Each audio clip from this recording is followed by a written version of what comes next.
എല്ലാവരെയും പുതിയ വാർത്തയിലേക്ക് ഞാൻ സ്വാഗതം ചെയ്യുകയാണ്.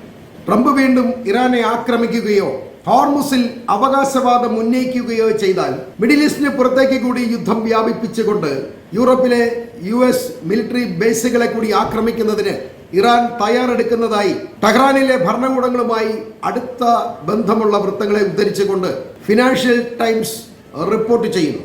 ഇതിൽ പ്രത്യേകം പേരെടുത്ത് പറയുന്നത് സദേൺ യൂറോപ്പിലെ ബൾഗേറിയ, സൈപ്രസ് എന്നീ രാജ്യങ്ങളെയാണ്.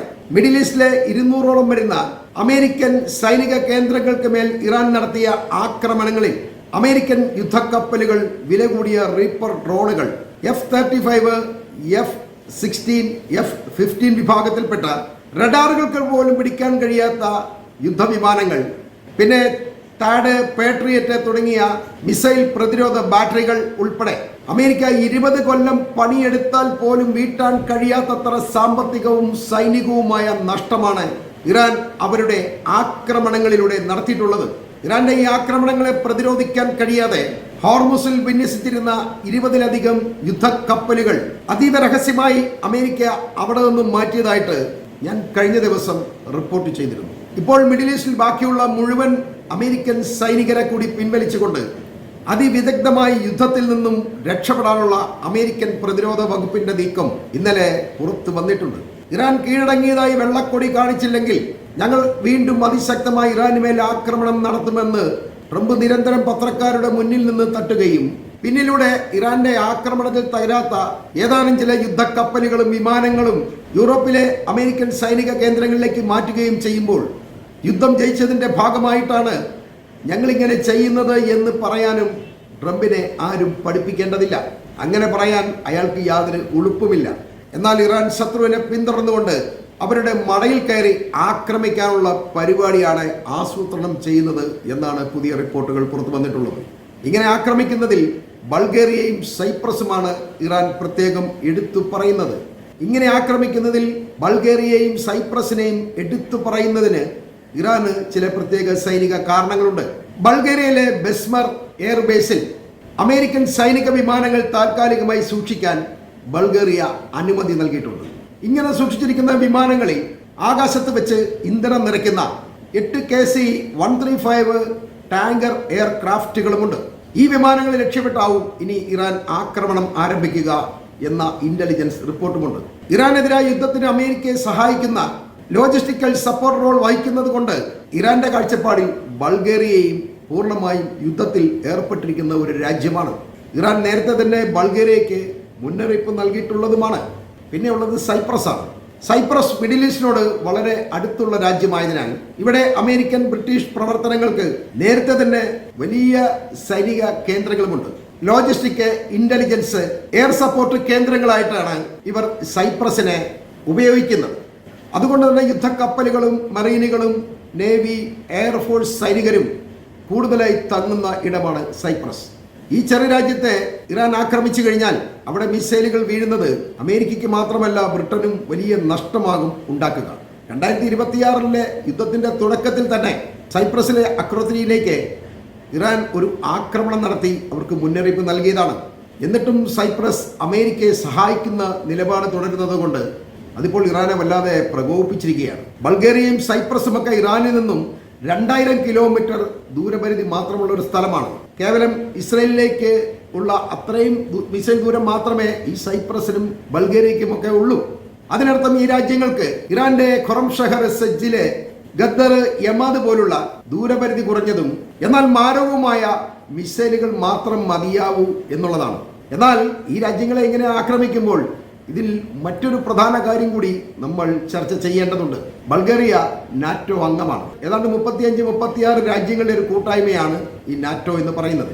നാറ്റോ ആർട്ടിക്കിൾ 5 പ്രകാരം അംഗരാജ്യത്തെ മറ്റൊരു രാജ്യം ആക്രമിച്ചാൽ ഈ സഹരാജ്യങ്ങളെല്ലാം കൂടി ഈ ശത്രു രാജ്യത്തെ പുലിയെപ്പോലെ ചാടി വീണ് ആക്രമിച്ച് കടിച്ച് കൊടയണമെന്ന നിയമമൊക്കെ ഉണ്ട് കേട്ടോ. എന്നാൽ അമേരിക്ക ഇറാന്റെ മുന്നിൽ അടികൊണ്ട് തളർന്ന് അടപ്പൂരി കാലിലൂടെ മൂത്രമൊഴിച്ച് നിന്നിട്ടും നാറ്റോ അംഗമായ അമേരിക്കയെ സഹായിക്കാതെ അവരുടെ കടിച്ചുകുടയൽ നിയമം തോർത്തിൽ കെട്ടി അട്ടത്ത് വെച്ചിട്ട് എലിയെപ്പോലെ പതുങ്ങിയിരിക്കുകയാണ് നാറ്റോ രാജ്യങ്ങൾ ചെയ്തിട്ടുള്ളത്.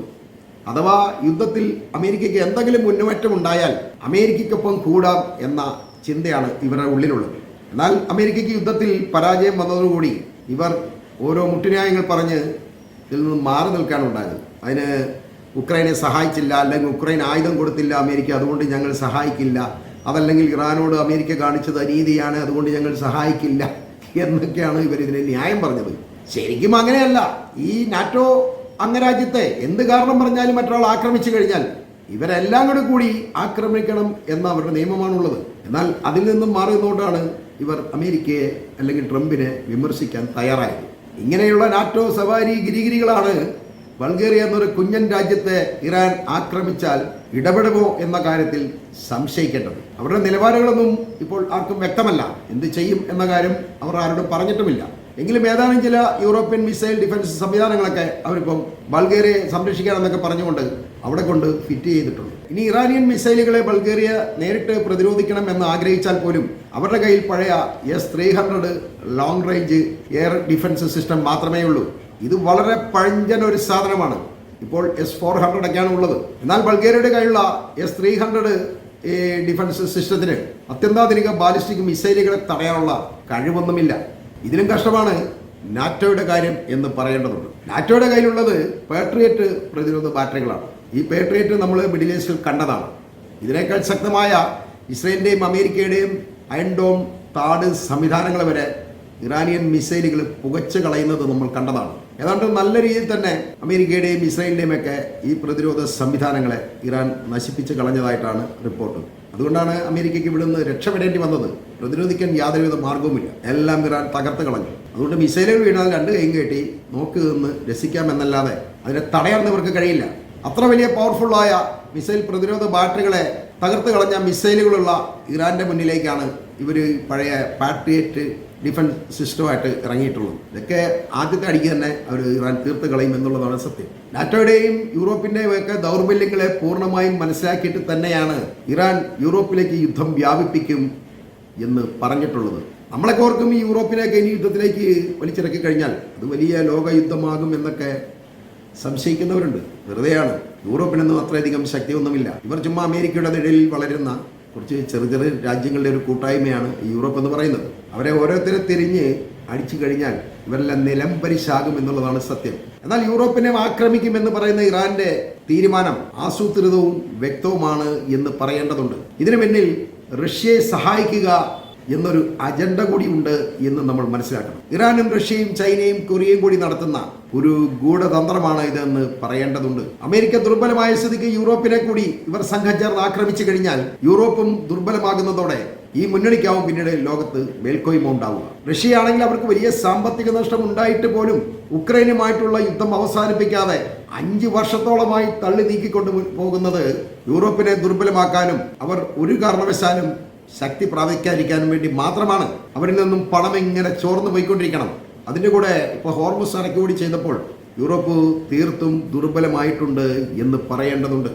എണ്ണസമ്പത്തും അത്യന്താധുനിക ആയുധ സംവിധാനങ്ങളും മാത്രമല്ല ഇറാൻ, റഷ്യ, ചൈന, കൊറിയ ഈ രാജ്യങ്ങളെ ശക്തമാക്കുന്നത്. ഇവർക്ക് സ്വന്തമായി വികസിപ്പിച്ചെടുത്ത ഇൻഫർമേഷൻ ടെക്നോളജി മാത്രമല്ല, അത്യന്താധുനിക റഡാർ ടെക്നോളജിയിൽ റഷ്യയ്ക്കും ചൈനയ്ക്കും ഇപ്പോൾ അമേരിക്കയെ മറികടക്കാൻ കഴിയുന്നുണ്ട് എന്ന കാര്യവും പ്രത്യേകം ശ്രദ്ധേയമാണ്. ഇത് ഫലപ്രദമായി ഉപയോഗിക്കാനും ലോകത്തുള്ള ഇപ്പോഴത്തെ അമേരിക്കൻ ആധിപത്യം അവസാനിപ്പിക്കാനും ഡോളറിനെ തകർക്കാനും പുതിയ മുന്നണി അമേരിക്കയുടെ ആ സ്ഥാനത്തേക്ക് കടന്നു കയറാനുമുള്ള ഒരു തയ്യാറെടുപ്പിന്റെ ഭാഗമാണ് യുദ്ധത്തെ ഇവരെല്ലാം കൂടി വ്യാപിപ്പിക്കാൻ ഒരുങ്ങുന്നത് എന്ന് പറയേണ്ടതുണ്ട്. ഈ വാർത്തകൾ ഞാനിവിടെ അവസാനിപ്പിക്കുന്നു.